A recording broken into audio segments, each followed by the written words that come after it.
Este programa es presentado por Diario La Voz, un suceso nacional.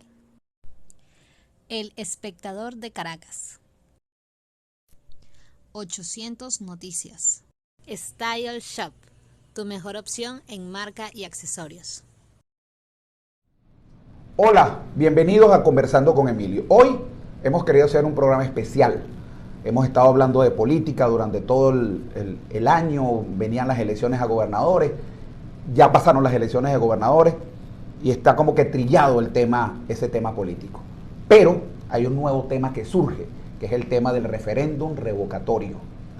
Tema muy interesante, sobre todo para la oposición, que busca una forma de cambiar al gobierno del presidente Maduro.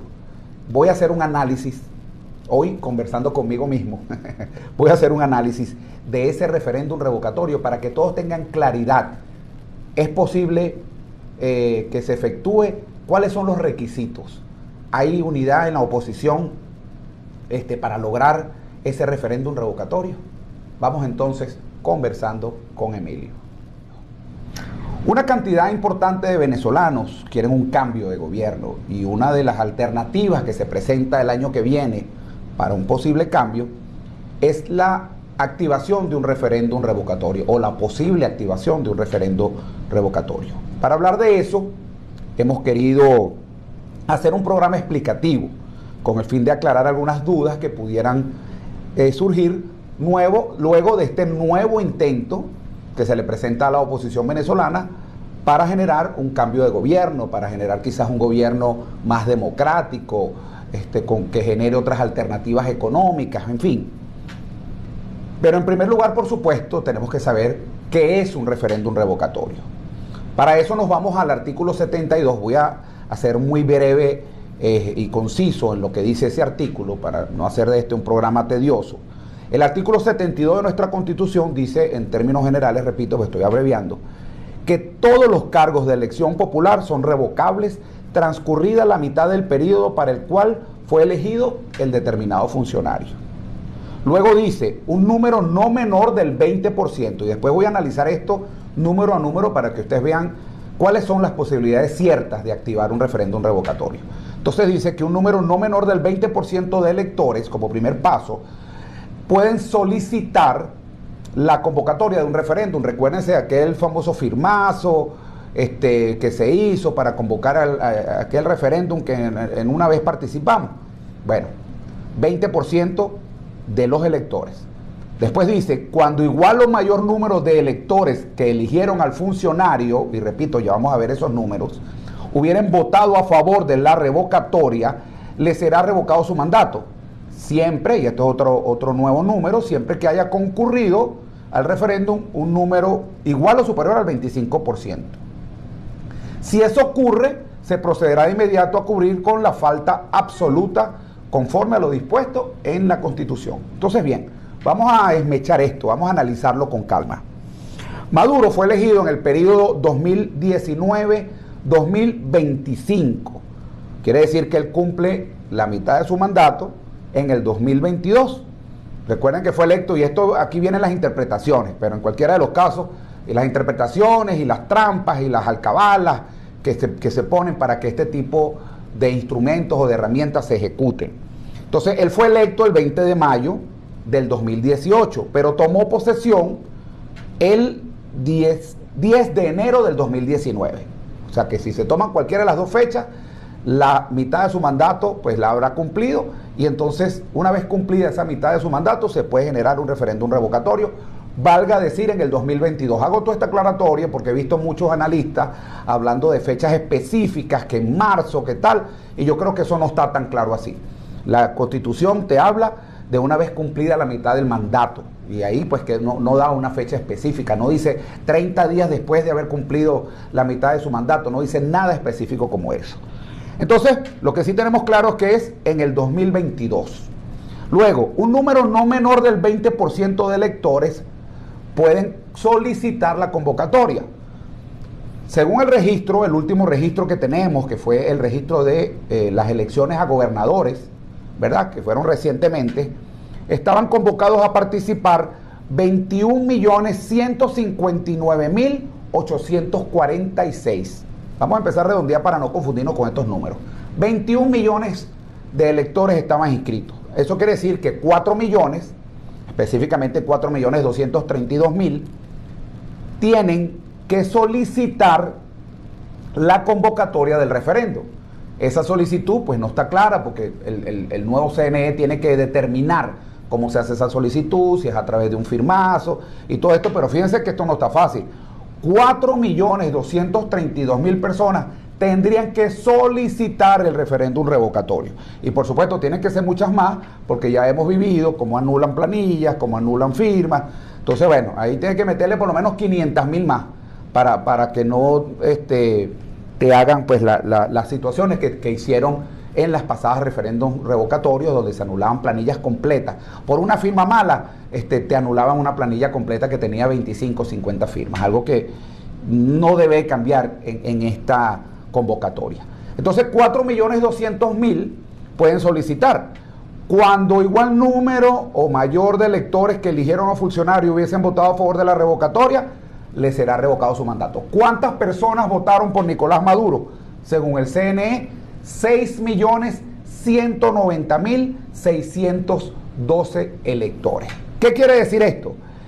Que para revocar al presidente Nicolás Maduro en un posible referéndum revocatorio hacen falta más de 6.190.000. Si él sacó 100.190.000, habrían que sacar 6.191.000. O sea, que guardando las distancias que hay entre un referéndum y otro, pero tomando como accionar del CNE todas esas situaciones que se presentan, que van a anular firmas y tal, bueno, estamos hablando de que por lo menos hay que salir a buscar 6.500.000 votos para poder revocar al presidente Maduro. Y la tercera situación es que tiene que participar al menos el 25%. Eso no sería un problema porque el 25% del registro electoral permanente son 5.280.000 personas. Eso quiere decir, si necesitas 6 millones para revocarlo, obviamente vas a cumplir con el 25%. Si eso sucediese, entonces aplicaría el artículo 233 de la Constitución en su apartado que habla de las ausencias absolutas. ¿Qué dice el artículo 233 de la Constitución? Cuando se produzca la falta absoluta del presidente, se procederá a una nueva elección universal, directa y secreta dentro de los 30 días consecutivos siguientes, mientras se elige y toma posesión el nuevo presidente mientras toma posesión el nuevo presidente, se encargará el vicepresidente. Entonces tendremos unas elecciones, de ocurrir un referéndum revocatorio, tendríamos unas elecciones 30 días consecutivos después, algo así como lo que pasó cuando falleció el presidente Chávez, y mientras tanto, y hasta que tome posesión, se va a encargar el vicepresidente de la República. Ahora bien, más allá de los números, para que esto ocurra, debe haber un acuerdo político, la oposición debería ir como un todo, lo cual no se está viendo fácil. Fíjense, por ejemplo, en el caso del G4, en donde está el Partido de Voluntad Popular, Primero Justicia, Un Nuevo Tiempo y Acción Democrática, donde está Henry Ramos Alú, no creen en el referéndum revocatorio, porque según el parecer de ellos, estarías legalizando al presidente Maduro. Valga decir que ellos han desconocido esta elección de la que hablé del 2019, o toma de posesión del 2019, ellos la han desconocido. Y como la han desconocido, no reconocen al presidente Maduro, y ahí es que ha surgido el fulano gobierno interino de Juan Guaidó. Entonces, ¿cómo se revoca una persona a quien no reconoce su mandato? Es una pregunta que debe responderse, o que deben responderse en el G4, a ver si participan en este referéndum revocatorio.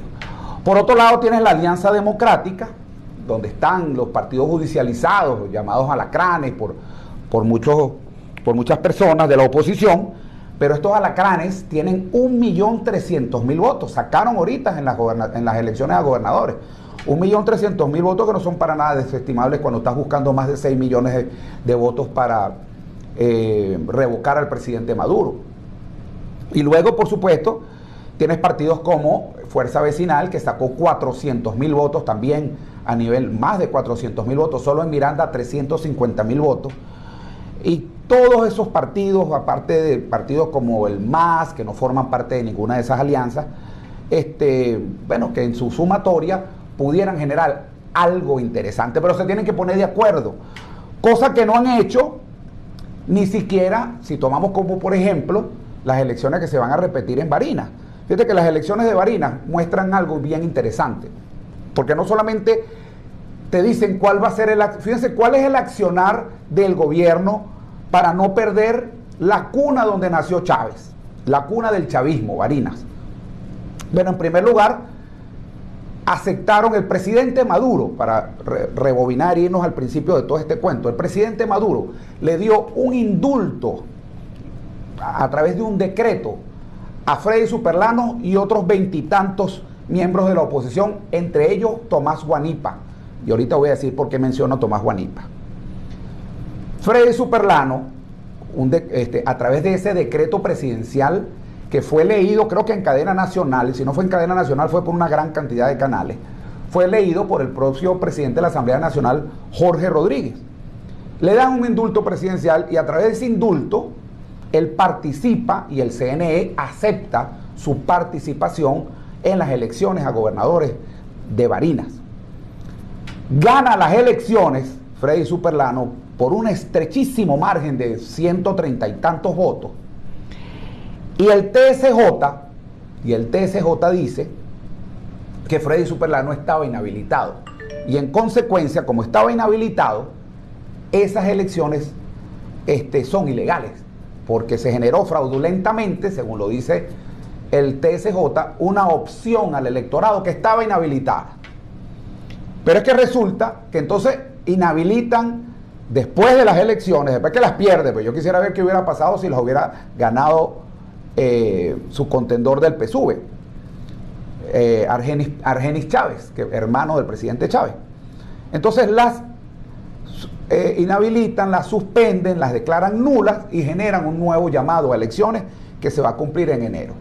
Cosa que no hacen en Caracas, y por eso hice la mención de Tomás Guanipa, que participó con las mismas condiciones, inhabilitado por la Contraloría, pero habilitado por el presidente de la República, Nicolás Maduro, que lo habilita a través de un decreto y lo dejan participar, pero como pierde y gana la del PSUV, Carmen Meléndez, ahí no ocurre nada, ahí sí es legal la elección.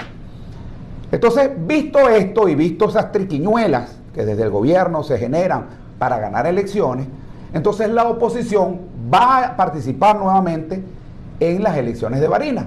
Nombran a la esposa de Superlano como candidata y el gobierno la inhabilita. La inhabilita la Contraloría o el CNE sin decir nada, sino sencillamente no se puede inscribir.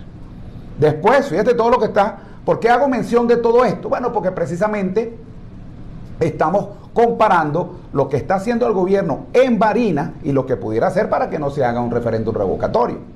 Entonces, luego que pasa todo esto, se inscribe Claudio Fermín. Claudio Fermín no vota en Barinas. Claudio Fermín nació en Barinas, pero Claudio Fermín no vota en Barinas y ha sido candidato, no ha sido candidato a Barinas. La ley dice que tú tienes que vivir 3 años, tener residencia 3 años. Y en principio no le aceptan la candidatura a Claudio Fermín porque no ha vivido durante 3 años en Barinas.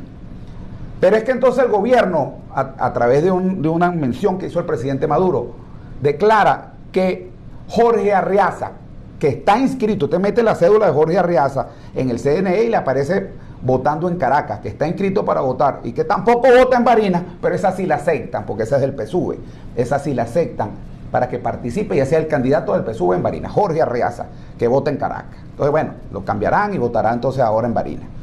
Luego entonces dejan que Claudio Fermín participe, por supuesto, porque ante esa locura dejan que Claudio Fermín participe y para dividir también, valga decir.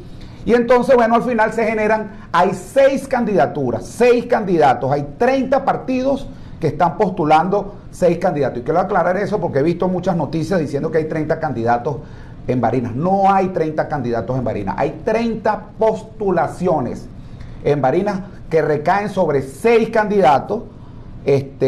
Uno de ellos es diputado fue electo diputado a la Asamblea Legislativa, primero en la lista por por la alianza, por la mesa de la Unidad Democrática, y bueno, dicen cómo van a rechazarlo si ya fue electo y fue proclamado y ha sesionado. Entonces, bueno, no fue inhabilitado, es candidato, es el candidato de la oposición, y Jorge Arreaza el candidato del chavismo, y 4 candidatos más que no sé de dónde salieron. En cualquiera de los casos, lo que quiero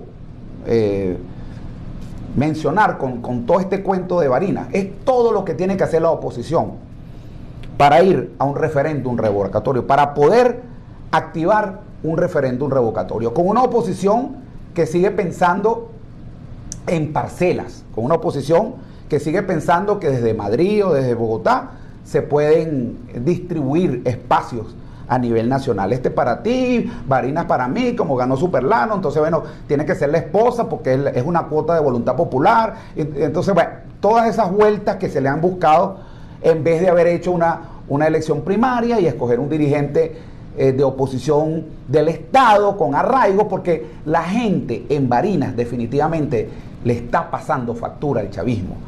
Pase lo que pase, pase lo que pase, ese mensaje que mandó el chavismo en esas elecciones es un mensaje contundente. Eligieron a Freddy Superlano, una persona, bueno, súper rayada con todo el cuento de Cúcuta que ustedes conocen. Y sin embargo, sale electo, más rayado imposible, y sin embargo sale electo por encima de un hermano del presidente Chávez. O sea, un mensaje más claro que eso no existe. Pero en cualquiera de los casos, pues, para entender lo que pueda pasar en el desenlace de esta novela, pues tendrá que transcurrir algún tiempo, porque esa elección va para el 9 de enero y todavía hay la posibilidad, en este breve lapso que ha dictado el CNE a través de una orden del TSJ, hay un breve lapso para hacer modificaciones, de manera de que pudiera haber una candidatura única. Por ahora está la candidatura, no hay una candidatura única en la oposición. Repito, hay 6 candidatos, uno de ellos del PSUV, que sí va unido, y valga decir que el gobierno se ha mudado para Barinas, el gobierno por completo ha mudado todos sus programas, todo el mundo concentrado en Barinas, porque es punto de honor no perder Barinas. Así que lo que pasa en Barinas, que ocurrirá el 9 de enero del año 2022, será un buen termómetro para poder saber qué va a pasar con el referéndum revocatorio. Así que con esa incógnita, invitándolos para nuestro próximo programa, nos despedimos conversando con Emilio. Chao, chao. Este programa fue presentado por Diario La Voz, un suceso nacional. El Espectador de Caracas. 800 Noticias. Style Shop, tu mejor opción en marca y accesorios.